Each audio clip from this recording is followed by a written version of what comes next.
Roas, maire de Vridy-Plage.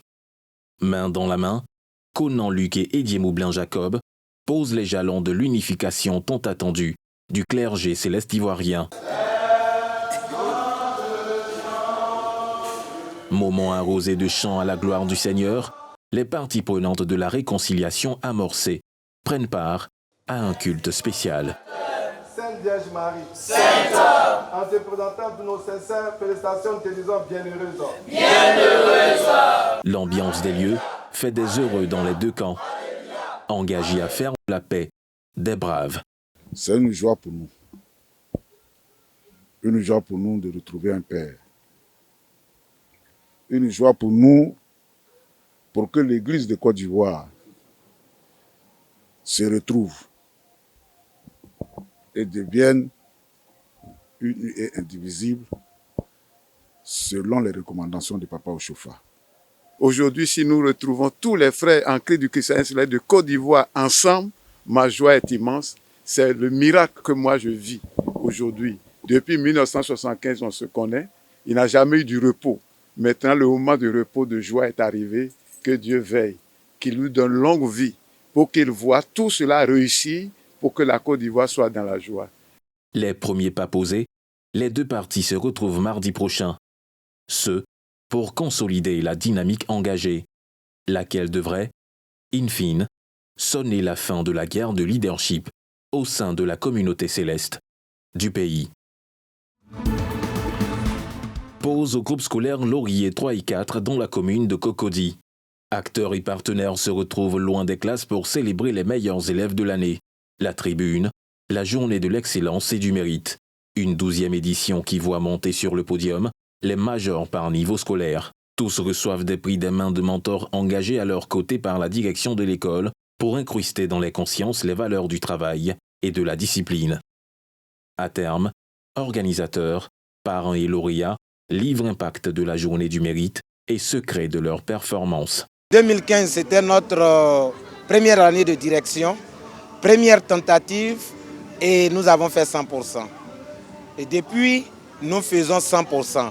Une bonne classe de CM2, c'est une classe qui a été préparée au CP1, ça a été préparé au CP2 jusqu'au CM1. Le maître de CM2, il n'a que mettre le ballon au fond. C'est comme une équipe qui joue. Et c'est comme ça que nous fonctionnons à Laurier 3 et 4. Nous appelons tout le monde à faire comme nous, de telle sorte qu'en Côte d'Ivoire, on puisse atteindre vraiment l'excellence prônée par le président de la République, Alassane Ouattara. C'est la discipline et la régularité dans les études, c'est surtout ça. Parce qu'on a constaté que les enfants ont tendance à s'amuser. Donc le parent doit être toujours là pour épauler le corps enseignant qui fait ce qu'il peut. Mais une fois que l'enfant arrive à la maison, il faut qu'il soit vraiment suivi par ses parents pour l'amener à étudier. Le travail, rien que le travail. Et l'accompagnement des parents aussi. C'est-à-dire on prend un peu de notre temps, même si on va au travail pour vérifier l'exercice des enfants. C'est le travail. Et j'exhorte tous les parents à accompagner les enfants pour obtenir ce résultat-là. Bien travailler chaque jour pour être excellent aussi. De faire les devoirs et les exercices que les maîtresses donnent. J'ai bien travaillé. Pour avoir des cadeaux, on doit toujours bien travailler et toujours être sage. J'ai bien travaillé. J'ai écouté ma maman et je n'ai pas écouté les autres qui ont dit que je ne vais pas réussir. Je vais toujours bien travailler pour qu'elle soit contente. J'ai étudié avec maman, papi, mamie, avec ma tata Reno. Je vais toujours continuer de bien travailler pour qu'elle soit première encore. Et le maillot de la promotion. École publique, le groupe scolaire Laurier 3 et 4, fidèle à son positionnement de lieu de savoir d'élite, a enregistré à nouveau une performance de 100% au CEP. Un exploit conservé sur 12 éditions du concours de l'entrée en 6e.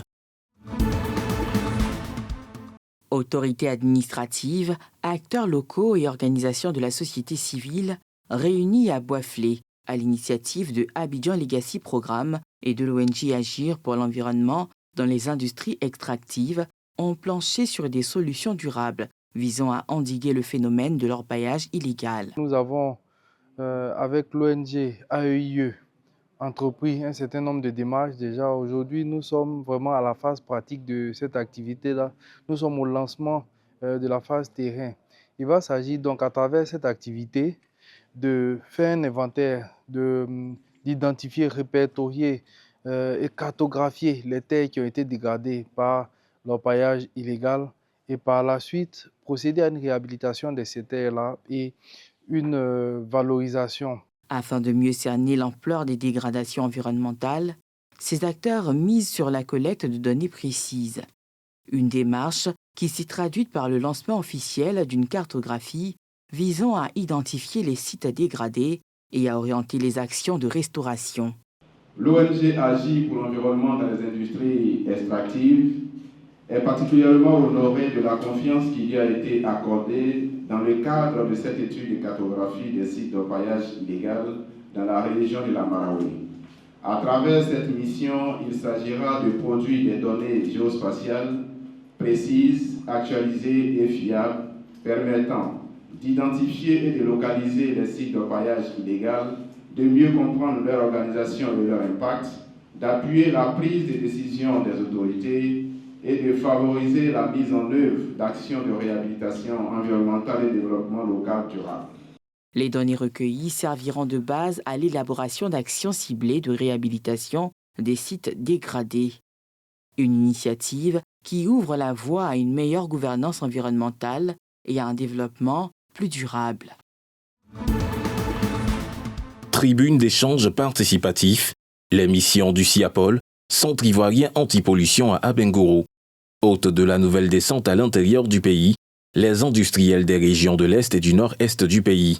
Au cœur de la rencontre, une sensibilisation sur la crise environnementale à laquelle la Côte d'Ivoire se trouve exposée du fait de l'orpaillage clandestin et certaines activités industrielles ne respectant pas les normes environnementales. Face aux opérateurs locaux du secteur, le chef de mission décline contexte, enjeux et attentes, sonnant dans la foulée le changement de paradigme pour des activités éco-citoyens.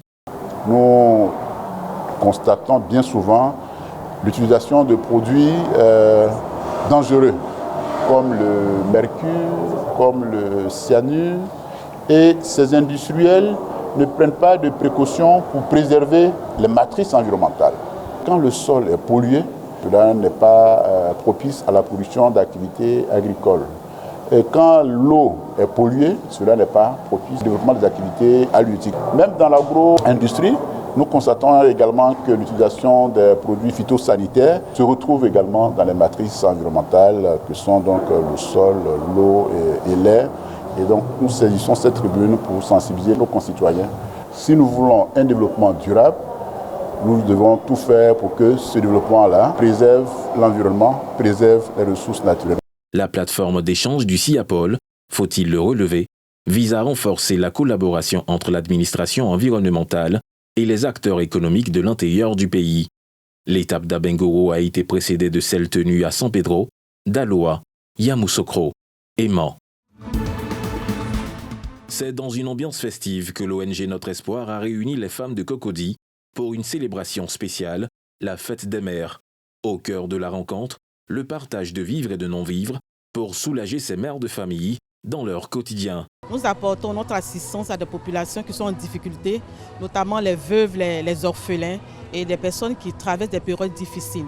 C'est une journée qui met en lumière les valeurs fondamentales qui fondent la cellule familiale, notamment l'amour, la solidarité, le partage et l'entraide. Nous voulons dire à ces femmes que nous partageons leur souffrance. Elles ne sont pas seules dans les difficultés qu'elles traversent et nous œuvrons à pouvoir leur apporter notre soutien. Au nom du parrain Célestin Koala, Marie-Paul Touré a salué l'initiative et porté le message de son mandataire. Au-delà des dons, c'est un message d'espérance, de partage, de fraternité et d'amour que nous souhaitons transmettre. Aux bénéficiaires, recevez ces dons avec toute notre affection et nos vœux de courage. Nous espérons qu'ils vous apporteront un peu de réconfort et de soutien au quotidien. Recevant ces dons, ces femmes ont exprimé leur joie, tant à l'ONG qu'à l'ensemble des donateurs. 12e édition du tournoi du secteur des mines, du pétrole et de l'énergie, doté du trophée Mamadou Sangafoa Koulibaly. Rendez-vous annuel de football, de pétanque, de scrabble et d'athlétisme hommes et femmes. C'est la recherche permanente de la fraternité, de la cohésion de notre secteur. On voudrait que notre secteur constitue une famille. Ça nous permet de faire du sport, ça nous permet de nous côtoyer et ça favorise les échanges interprofessionnels. Une compétition qui oppose les entreprises de ce secteur dans un esprit de fraternité. Pour nous, c'est un grand honneur parce que déjà, on a été envoyé en mission par notre direction générale. Et Dieu merci, on a pu remporter le tournoi, c'est un honneur pour nous. Au-delà de ça, c'est une grande, on va dire une grande famille, le ministère des Mines, de l'Énergie et du Pétrole. Au vu de la défaite, c'est le sport, ça arrive. Mais pour nous, c'est une fierté d'avoir participé, d'avoir tenu jusqu'à la fin. Parce qu'on aurait même voulu faire le doublé, parce qu'on était champion l'année passée. On voulait faire un doublé, mais la volonté de Dieu est ainsi. Le soir venu, place aux différentes récompenses à travers le gala des Oscars. Une occasion de revenir sur les objectifs de la compétition. Pendant toute la durée de cette compétition, nous avons été témoins de moments intenses de belles performances, mais surtout d'un esprit sportif exemplaire. Au-delà des scores et des trophées, ce sont les valeurs de fraternité, de respect et de solidarité qui ont été mises à l'honneur. Au-delà de la performance sportive, ce tournoi est un puissant symbole. Il illustre l'esprit de fraternité, de cohésion et de solidarité qui unit les femmes et les hommes des secteurs des mines, du pétrole et de l'énergie. Ce tournoi vise à instituer un cadre sportif annuel en vue de renforcer les liens entre les membres du secteur et participer à leur bien-être.